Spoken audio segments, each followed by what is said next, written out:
mensyiarkan, mengagungkan syiar-syiar Allah Ta'ala. Alamu dinihi, yakni panji-panji agama Allah. Jadi apapun yang berkaitan kepada agama Allah untuk dinillah harus dibesar-besar ke. Takbiran, tahmid, zikir, majlis ta'lim, hari raya, sedekah, pokoknya yang menyangkut kepada agama. Wa may yu'azzim sya'airallah fa innaha min taqwal qulub. Barang siapa yang mensyiarkan, mengagungkan agama Allah Ta'ala, itu tanda orang yang bertakwa kepada Allah Subhanahu wa Ta'ala. Mafhum mukhalafahnya, kalau orang yang membenci, wong yang tidak setuju dengan hal-hal kebaikan, itu tanda hati wong yang tidak beriman. Wong belajar ngaji benci, dengan majlis taklim tidak setuju, dengan wong sedekah diocehi, dengan ini tidak setuju, dengan itu tidak setuju. Jadi apa dia kau tu yang setuju? Masa jautan segala hal yang baik tidak setuju. Giliran gawe yang tidak baik setuju.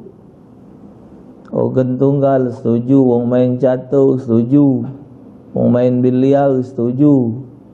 Jadi mafhum mukhalafahnya, orang yang membenci, orang yang mensyiarkan agama Allah, ayat-ayat Allah, itu artinya orang tidak ada iman. Wa syukru ala ni'amillah, syukur atas nikmat Allah. Wa qala ar-Ramli wa huwa sana'u ala mun'im fi maqabalati na'amihi wa yakunu bil lisan wal jawarih wal qalbi. Fa syukrul lisan at-tahaddusu bin ni'am lisana'i 'ala Allah Ta'ala, wa syukrul jawarih isti'maluha fi ta'atillah Ta'ala wa jitinabu ma'asi.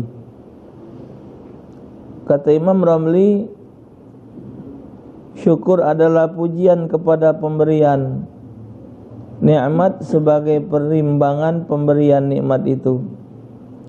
Diwujudkan bersyukur dengan lisan, dengan anggota-anggota tubuh dan hati.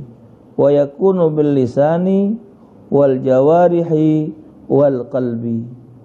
Jadi wong syukur itu cara bersyukur dengan 3 cara. Fa syukrul lisan at-tahaddusu bin ni'am. Syukur dengan lisan adalah membicarakan nikmat itu terhadap berbagai macam nikmat, memuji kepada Allah Ta'ala.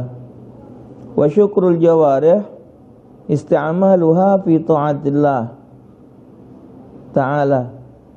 Syukur dengan anggota badan, membawa anggota-anggota badannya di dalam taat kepada Allah Ta'ala. Wajtinabu ma'asi, dan meninggalkan maksiat kepada Allah. Jadi syukur dengan hati, memandang bahwa nikmat yang ada itu karunia. Jadi hidup kita ini karunia. Kita tidak pernah minta.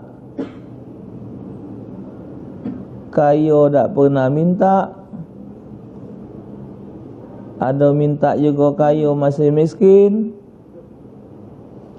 Tidak pernah minta miskin, dijadi kemiskin.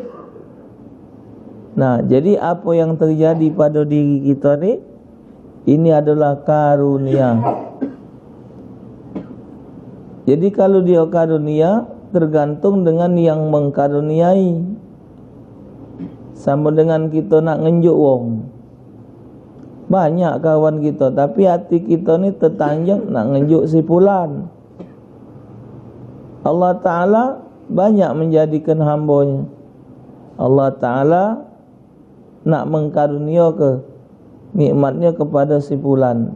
Kita tidak baca nak nolaknya, kita tak ada baca nak nganggap itu salah.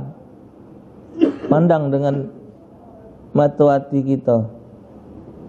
Kita jadi orang Islam mana pun nak minta. Waktu di jero perut kita ngomong, ya Allah, aku kalau metu jadi ke Islam jadi ke aku umat Nabi Muhammad. Nabi Musa minta dijadikan umat Nabi Muhammad. Nabi tak diterima oleh Allah. Kita tidak ada minta jadi umat Nabi Muhammad, ditakdirkan jadi umat Nabi Muhammad. Umat akhir zaman masuk surga duluan. Badannya kecil-kecil. Nah, ini uji Nabi. Ngapa ya Allah kau jadi ke umatku tu kecil-kecil? Ya Muhammad, biar bebannya tidak banyak, biar bebannya tidak ada berat. Sudah tu ngapa dijadikan umat akhir zaman? Biar tak lama gino nunggu dunia. Ketiga, ngapa umurnya pendek-pendek? Sementara umat-umat zaman dulu panjang-panjang umurnya. Walaupun pendek umurnya ya Muhammad, ku double ke pahalanya. Satu kebaikan sama dengan 10. Jadi kalau kita ngawikan 10 kebaikan sama dengan 100. Pun zaman dulu nak dapat ke 100 butuh 100 kali. Berbuat kebaikan kita 10 kali sama dengan 100. Malam Lailatul Qadar kita dapat sama dengan 83 tahun. Satu malam khairum min alfi syahr, lebih baik daripada 1000 bulan. Itu karunia dari Allah untuk umat Nabi Muhammad. Kehebatan umat Nabi Muhammad dibaca oleh Nabi Allah Musa, sehingga Nabi Musa berdoa, Allahumma ja'alni min ummati. Ya Allah, jadikan aku sebagai umat Muhammad. Dah acak.